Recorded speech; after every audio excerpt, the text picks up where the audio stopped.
Last class में बच्चे हमने चैप्टर स्टार्ट किया था गुडविल का, ठीक है। गुडविल में मैंने आपको बताया था ये एक इंटेंजिबल असेट्स होती है और इसके मैंने दो तरीके बताए थे, एक होती है बेटा सेल्फ जनरेटेड गुडविल और एक होती है हमारी परचेज गुडविल। तो परचेज गुडविल को हमने सेल्फ जनरेटेड गुडविल तो देखी थी कि भैया जो अपने आप बनाई जाती है। परचेज गुडविल के हमने लास्ट क्लास में दो मेथड किए थे जिसका नाम था एवरेज प्रॉफिट मेथड। उसमें हमने सबसे पहला मेथड किया था सिंपल एवरेज प्रॉफिट, दूसरा किया था हमने वेटेड एवरेज प्रॉफिट। आज का जो सेशन है इसमें पहली मैं आपको एंट्री बता रहा हूँ, देखो टॉपिक भी दिख रहा होगा आपको, क्या लिखा है बेटा वहां पे, परचेज्ड गुडविल। आपको ना एक जनरल एंट्री करने के लिए आती है और किस तरीके से हमें पता चलेगा कि गुडविल कैसे है। आपको एक बेसिक एंट्री बता रहा हूँ, यहाँ पे ध्यान से देखिए बच्चे। एंट्री होती है बेटा हमारी sundry assets account debited to sundry liabilities account.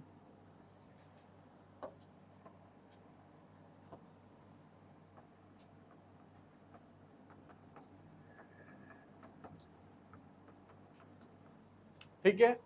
अब इसमें ना दो सिचुएशन होंगी, आप सबको पता है कि सर नॉर्मली क्या होता है कि जो डेबिट है वो किसके बराबर आता है जनरल एंट्री में, क्रेडिट के बराबर आता है, यही होता है। अब हमने क्या करा बेटा, मान लो सन्ड्री असेट्स डेबिट कर दी और सन्ड्री लायबिलिटी क्या कर दी, यहाँ पे क्रेडिट कर दी। ठीक है, इसमें दो केस चलेंगे हमारे। पहली सिचुएशन आएगी when sundry assets is greater than sundry liabilities. Sundry assets is greater than sundry, मान लो सन्ड्री असेट्स थी 1 लाख रुपए की और सन्ड्री लायबिलिटी थी 80,000 रुपए की, तो डेबिट और क्रेडिट क्या होना चाहिए सर, बराबर होना चाहिए। लेकिन डेबिट कितने से हो रहा है सर, 1 लाख रुपए से, और क्रेडिट कितने से हो रहा है सर, 80,000 रुपए से। तो अगर हमारा बैलेंस क्रेडिट में बचता है तो उस बैलेंस को बोला जाता है बेटा यहाँ पे कैपिटल रिजर्व। क्या बोलते हैं सर हम उसको, कैपिटल रिजर्व। ये अभी इस चैप्टर में कहीं काम नहीं आएगा लेकिन फ्यूचर के सारे चैप्टर्स में से ये काम आएगा आपका। ठीक है, अब जो आपके चैप्टर में काम आने वाली सिचुएशन है वो क्या है, क्या सर, जब sundry assets is less than sundry liabilities. Sir हमारी सन्ड्री असेट जो है वो कम है किससे, हमारी सन्ड्री लायबिलिटीज से। अब पहला एग्जांपल क्या लिया था मैंने बेटा कि यहाँ पे कि सन्ड्री असेट्स है मेरी 1 लाख की और सन्ड्री लायबिलिटीज है सर मेरी 80,000 की, यही था एग्जांपल। तो सर हमारे 20,000 रुपए कहाँ पे बच जाएंगे, कैपिटल रिजर्व में। ठीक है, अब दूसरा केस उल्टा हो गया, क्या सर, सन्ड्री असेट्स है मेरे पास 80,000 की और सन्ड्री लायबिलिटी है सर मेरे पास 1 लाख की। तो इस कंडीशन में मेरे पास जो बैलेंस बचेगा वो कहाँ पे बचेगा सर, डेबिट साइड में बचेगा। अब सीधा सा प्रैक्टिकल नॉलेज है बेटा, ये क्या सर, लायबिलिटी ली थी मैंने 1 लाख की, असेट्स आई थी मेरे पास 80,000 रुपए की, तो मैंने 20,000 एक्स्ट्रा पे करे हुए हैं ना यहाँ पे। तो वो जो 20,000 आपने एक्स्ट्रा पे करे हुए हैं वो किसके हैं सर, यहाँ पे जो अमाउंट निकल के आएगा वो किसका आएगा सर, ये गुडविल का आएगा।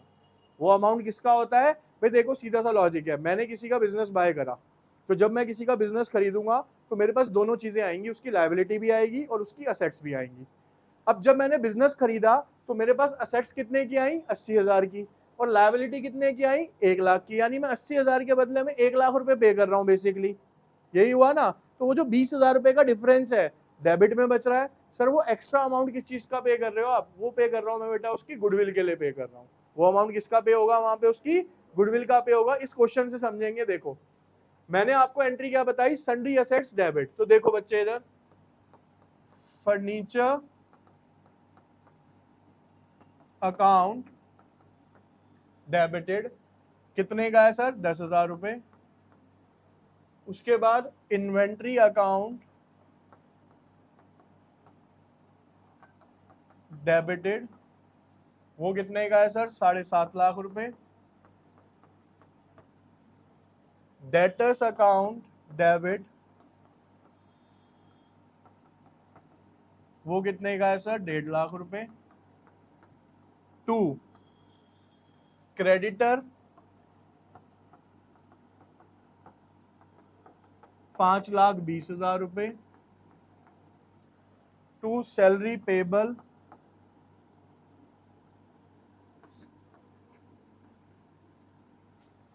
75,000 रुपीज। टू आउटस्टैंडिंग एक्सपेंस 15,000 रुपए।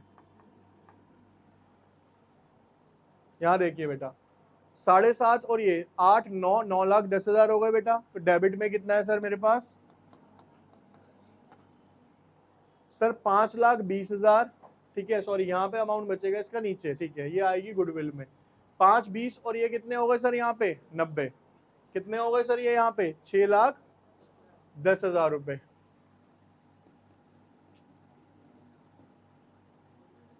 ठीक है, अब मेरे पास अमाउंट कितना एक्स्ट्रा निकल के आया सर यहाँ पे?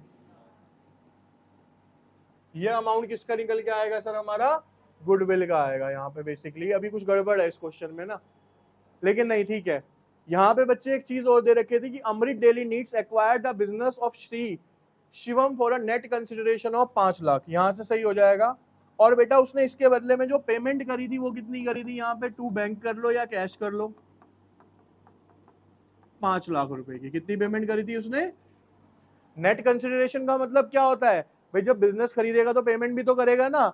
उसने असेट्स कितने की ली? 9,10,000 की। लायबिलिटी कितने की ली? 6,10,000 की। तो उसको एक्चुअल में कितना आया था? 3 लाख का डिफरेंस आया था। लेकिन बेटा उसने पे कितने करे टोटल? 5 लाख रुपए। तो वो जो 2 लाख रुपए एक्स्ट्रा पे कर रहा है वो किस चीज के पे कर रहा है? यहाँ पे गुडविल के पे कर रहा है। तो अब डेबिट में जो यहाँ पे बैलेंस निकल के आएगा वो किसका आएगा sir? Goodwill account debited 2 lakh रुपए। गुडविल अकाउंट डेबिटेड 2 लाख रुपए। ठीक है, एक बार देख लो, कोई डाउट है तो पूछो बच्चे इसमें। इनका कहना है कि सर ये बताओ ये कैपिटल रिजर्व क्या था? ये वाला सिचुएशन समझ आ गई बेटा अच्छे से?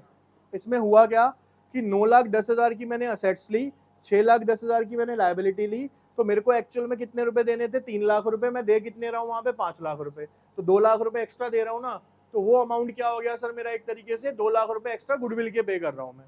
अब यहाँ पे उल्टा समझ के चलो आप यहाँ पे कि 9,10,000 की ये थी, 6,10,000 ये थे।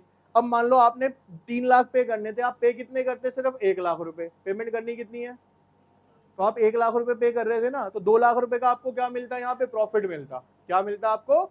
तो वो जो प्रॉफिट था बेटा वो क्या होता आपकी यहाँ पे? कैपिटल रिजर्व बन जाता, क्योंकि ये कैपिटल प्रॉफिट कहलाता है हमारा।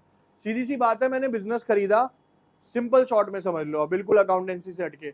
मैंने 10 लाख की चीज खरीदी थी, मतलब सामान मेरे पास 10 लाख का आ रहा है, मैं उसे 12 लाख दे रहा हूँ, तो 2 लाख एक्स्ट्रा किसके दे रहा हूँ? गुडविल के दे रहा हूँ। अब मैं 10 लाख रुपए का एक सामान खरीद रहा हूँ, मैं उसको सिर्फ 8 लाख रुपए दे रहा हूँ। 8 लाख क्यों दे रहा हूँ? दूसरे शब्दों में हम ये मान सकते हैं कि वो फर्म ज्यादा अच्छी नहीं थी या उसकी गुडविल अच्छी नहीं थी, तो सर इसलिए मैंने उसकी जो एक्चुअल वैल्यू थी उससे कम में मैंने उसको खरीदा। तो वो 2 लाख का फायदा किसको होगा? मेरे को होगा ना बेटा। वो फायदा कहाँ पे जाएगा? मेरा कैपिटल रिजर्व में जाएगा। अब रूल भी लग गए यहाँ पे। कैसे लग गए ये समझो। गुडविल क्या होती है सर? हमारी असेट्स। ठीक है, असेट्स बढ़ने पे क्या होती है सर? डेबिट। कैपिटल रिजर्व क्या हो गया? मैंने कहा प्रॉफिट या हमारी लायबिलिटी, कुछ भी लगा लो आप। डेबिट और लॉसेस एंड एक्सपेंसेस, क्रेडिट और इनकम एंड। तो सर और लायबिलिटी का भी रूल लगाओगे तो क्या है? लायबिलिटी बढ़ने पे क्या होती है? क्रेडिट। तो दोनों रूल के हिसाब से वो क्रेडिट भी हो रहा है और वो डेबिट भी हो रहा है। मतलब वो ऐसे नहीं है कि कुछ भी उठा के पुट कर रहे हो आप, रीजन के साथ और लॉजिक के साथ पुट होगी वो चीजें, डेबिट क्यों हुई और क्रेडिट क्यों हुई है। क्लियर है भाई? कोई डाउट अभी किसी को इसमें? पक्का क्लियर? चलिए अब देखो बच्चे, नेक्स्ट क्वेश्चन पे आते हैं। यहाँ अभी मैं आपको एक टॉपिक क्लियर करने जा रहा हूं बेटा कि जब भी हम गुडविल फाइंड आउट करते हैं या इवन कोई भी क्वेश्चन हम करते हैं तो हमें उसके अंदर लेना होता है अपना नॉर्मल प्रॉफिट। ये बहुत इंटरेस्टिंग, इंपॉर्टेंट और डिफिकल्ट है इस पूरे चैप्टर के अंदर। ये हो गया तो चैप्टर फिनिश है आपका ये। ठीक है, एब नॉर्मल, यहाँ देखो टॉपिक ही क्या है आपका? Calculate normal business profit. अब सर नॉर्मल बिजनेस प्रॉफिट होता क्या है ये समझाओ। नॉर्मल आपको समझ नहीं आएगा, मैं बता देता हूं। देखो पढ़ने के ना 2 तरीके होते हैं, समझना। हमारे पास 100 तरीके के प्रॉफिट आएंगे, ठीक है बच्चे। उसमें से 90 तरीके के जो प्रॉफिट होंगे, 90% वो नॉर्मल प्रॉफिट ही होते हैं। लेकिन 10% जो होते हैं हमारे कौन से होते हैं सर? वो एबनॉर्मल प्रॉफिट होते हैं। पहली बात समझ आ गई कि सर जितने भी प्रॉफिट होते हैं उसमें से 90% हमारे नॉर्मल होते हैं, 10% क्या होते हैं? हमारे एबनॉर्मल होते हैं। तो बेटा हमें नॉर्मल प्रॉफिट समझना चाहिए या एबनॉर्मल प्रॉफिट समझना चाहिए? कौन सा? नॉर्मल प्रॉफिट समझना चाहिए। बहुत ही बढ़िया, तालियां। बेटा जब एबनॉर्मल समझ लोगे तो ऑटोमेटिकली जो बाकी के बचे हो वो तो सारे नॉर्मल है, तो 90% याद करोगे लेकिन 10% याद नहीं करोगे आप, है ना। तो सर हमें अगर ये पता चल जाए कि हमारे एबनॉर्मल प्रॉफिट कौन से हैं तो बाकी के सारे बचे हुए कौन से हो जाएंगे सर? नॉर्मल प्रॉफिट हो जाएंगे, है ना। इसीलिए हम जीनियस है सर। ठीक, अब समझो इसको। अब सर एबनॉर्मल प्रॉफिट होते क्या है बेटा, ये ना पढ़ते ही समझ आ जाएंगे आपको। देखो एबनॉर्मल हुआ क्या क्या, आपने 11 में भी देखा, लॉस ड्यू टू फायर, क्या ये रेगुलर होता है? पढ़ के समझ आएगा। एबनॉर्मल मतलब सर कोई भी ऐसा एक्सपेंस या कोई भी ऐसी इनकम जो नॉर्मल कंडीशन में नहीं होता, कभी कभार होता है। जैसे मैंने बताया loss by fire, loss by theft, ठीक है। एक चीज, आपका कोई चीज चोरी होने के बाद आपको इंश्योरेंस क्लेम मिला, क्या इंश्योरेंस क्लेम बार बार मिलता है सर? नहीं मिलता, तो वो भी क्या हो गया सर, हमारा एबनॉर्मल हो गया। अब मेरी बात ध्यान से सुनना, बहुत ध्यान से सुनना बेटा। यहां आपके पास बेटा टोटल प्रॉफिट है 1 लाख रुपए, जो किसका सम होगा? नॉर्मल प्लस एबनॉर्मल का। होगा कि नहीं होगा भाई? टोटल प्रॉफिट किसका सम है? नॉर्मल प्लस, इसे सुन लो भाई यहां पे ध्यान देके थोड़ा सा, ठीक है, नॉर्मल प्लस एबनॉर्मल का। अब मेरे को इसमें से चाहिए कौन सा? क्वेश्चन करने के लिए मेरे को रिक्वायरमेंट किसकी है सर? सिर्फ नॉर्मल प्रॉफिट की। अब मान के चलो नॉर्मल प्रॉफिट था बेटा यहाँ पे 90,000 और एबनॉर्मल प्रॉफिट है बस यहाँ पे क्या है, ये सिर्फ ये था 10,000। तो अगर मैं अब आपसे पूछता हूं यहाँ पे नॉर्मल प्रॉफिट कितना है सर? 90,000 है। और कैसे पता चलेगा सर? अगर मैं इस टोटल प्रॉफिट में से ये एबनॉर्मल प्रॉफिट क्या कर दूं, यहां से माइनस कर दूं, तो मेरे पास क्या बच जाएगा सर? नॉर्मल प्रॉफिट बच जाएगा, ठीक है। अब सर प्रॉफिट और लॉस आते कैसे हैं भाई? प्रॉफिट और लॉस कैसे आते हैं ये समझो। प्रॉफिट आने के लिए हम प्लस करते हैं नॉर्मल प्रॉफिट,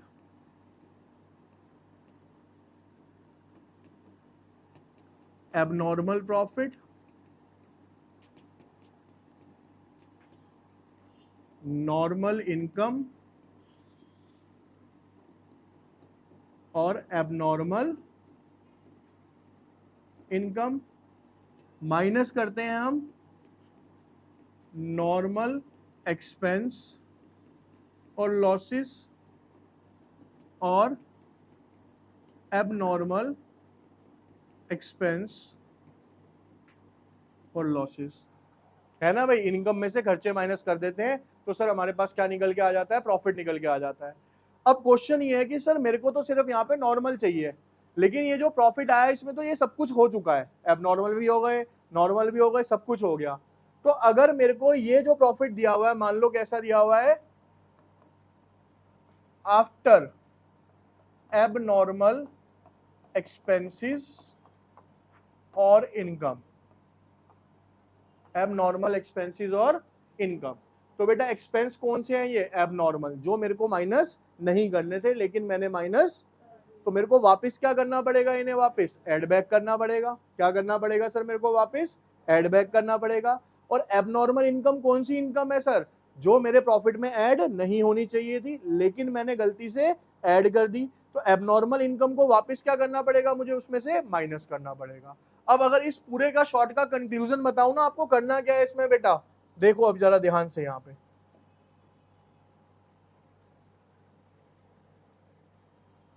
देखो बच्चे, इधर आपको सिंपल ये याद रखना है कि जितने भी एबनॉर्मल एक्सपेंसेस थे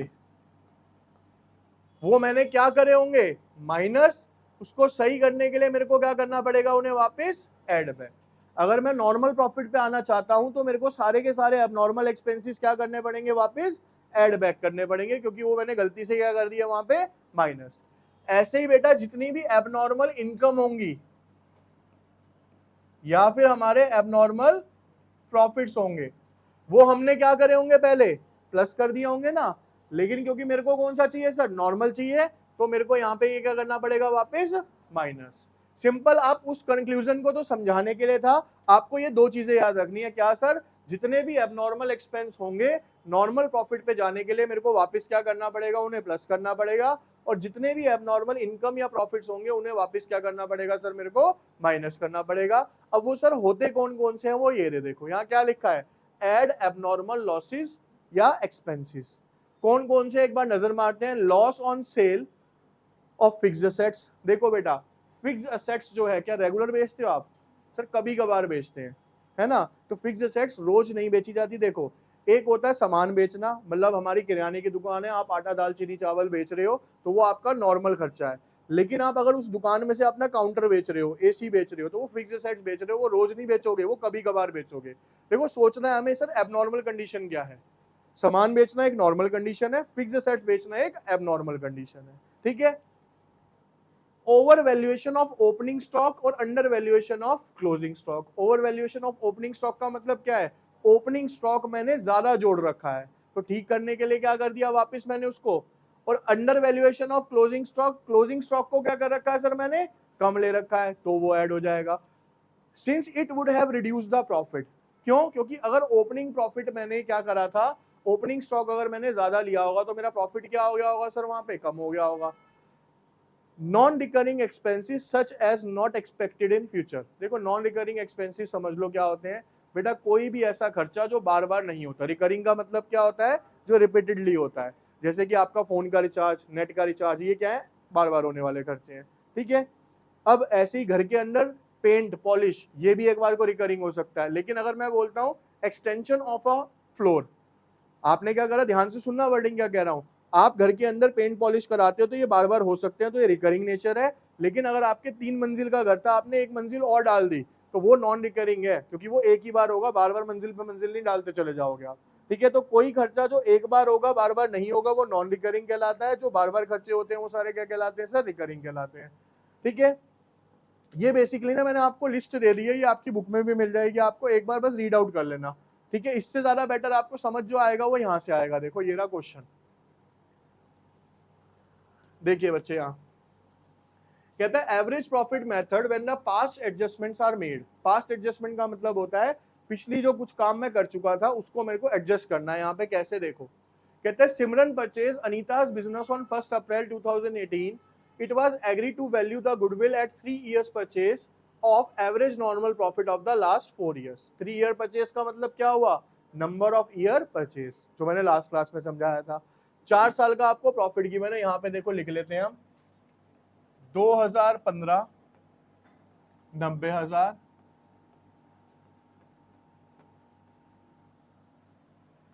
2016 1,60,000, 2017 1,80,000, 2018 2,20,000। ठीक है। ये आपको 4 साल का प्रॉफिट दिया हुआ है। मैंने अभी आपको सिंपल शब्दों में क्या बताया, इतना ज्यादा हार्ड एंड फास्ट ना याद करके दो चीजें याद कर लो। क्या सर, एब नॉर्मल एक्सपेंस वापिस प्लस होंगे या लॉस, और सर एब नॉर्मल इनकम या कोई भी प्रॉफिट जो होगा वो क्या होगा सर। ठीक है जी। अब क्वेश्चन पे आते हैं। पहली एंट्री देखो, कहता है during the year ended 31 March 2015 and assets was sold at a gain of profit of 10,000। ये जो असेट्स है ना, गेन आया यहाँ पे, गेन का मतलब है हमने कौन सी असेट्स बेची, फिक्स्ड असेट्स बेची। कितने गेन पे बेची सर, 10,000। तो मैंने 10,000 प्रॉफिट पे बेची थी, तो ये कौन सा गेन हुआ सर, एबनॉर्मल हुआ। तो सर एबनॉर्मल गेन का आपने अभी अभी बताया क्या करना होता है सर, मेरे को यहाँ से माइनस करना होता है। तो सर ये जो 10,000 रुपए है, यहां से आप इसको क्या कर दो बेटा, पहले माइनस कर दो। तो आपका नॉर्मल प्रॉफिट कितना आ गया 2015 का, 80,000 आ गया। 2015 का नॉर्मल प्रॉफिट कितना हो गया सर, 80,000। अगली, during the year ended 31 March 2016 a machine got destroyed in accident and 30,000 was written off as a loss in the profit and loss account। एक मशीन का एक्सीडेंट हो गया और मैंने 30,000 रुपए का क्या कर दिया बेटा, वहां पे लॉस शो कर दिया। तो क्या ये एक्सीडेंट रोज रोज होते हैं सर, नहीं होते हैं। तो ये कौन सा लॉस हुआ सर, एबनॉर्मल हुआ। सर अभी आपने बताया कि एबनॉर्मल लॉस को वापस क्या करना होता है सर, प्लस, क्योंकि ये वाला जो लॉस है हमारे बिजनेस का पार्ट नहीं था, इसलिए वापस हमें क्या करना है, इसको वापसी। अब एबनॉर्मल था तो बेटा क्या हो गया यहाँ पे, ये 30,000 रुपए कितना आ गया, ये 1,00,000। अगला, during the year ended 31 March 2017 firm's assets were not insured due to the oversight, insurance premium being 10,000। यहाँ पे हमने इंश्योरेंस कराना था, ठीक है, लेकिन हमने इंश्योरेंस नहीं कराया और ये 10,000 रुपए का हमारा प्रीमियम गया। इसका कोई इंपैक्ट पड़ेगा या नहीं पड़ेगा ये समझा दो। इंश्योरेंस समझना, अब आप खुद बता दोगे मेरे को इस चीज के बारे में। जो आप अपनी गाड़ी का इंश्योरेंस कराते हो, अपनी स्कूटी का इंश्योरेंस कराते हो, ये हर साल कराना जरूरी होता है या नहीं होता? होता है। तो सर क्या ये हमारा एबनॉर्मल खर्चा है या नॉर्मल खर्चा है? सर जब नॉर्मल खर्चा है तो इसका हमें कुछ भी नहीं करना। एक्चुअल में ये नॉर्मल खर्चा क्या होगा बेटा, यहाँ प्लस होने की जगह क्या होगा, उल्टा, क्योंकि ये खर्चा अभी हम इसमें से माइनस करना भूल गए थे। क्योंकि हमें कौन से खर्चे लेने हैं, सिर्फ नॉर्मल एक्सपेंस लेने होते हैं, एबनॉर्मल कोई भी खर्चा नहीं लेना होता। अब यहाँ पे ये कितना बच गया, 1 लाख, ये कितना है बेटा 2 लाख, टोटल करो 9 और 8 17, 17 और 7 24, 24 और 2 26, 2 2 4 5 6, 6,60,000। अब इससे क्या निकालूंगा बेटा मैं, एवरेज प्रॉफिट। कैसे निकलेगा, 6,60,000 डिवाइडेड बाय 4 एकम 4, 26 हो गए, 6 चौक 24, 2 बच गया, 4 चौक 16, कितना आ रहा है, 1,60,000, ये एवरेज प्रॉफिट आ गया बेटा। गुडविल क्या बोली है बच्चे उसने यहाँ पे, 3 year purchase of the average normal profit, तो 1,65,000 इंटू में 3, 4,95,000, ठीक है।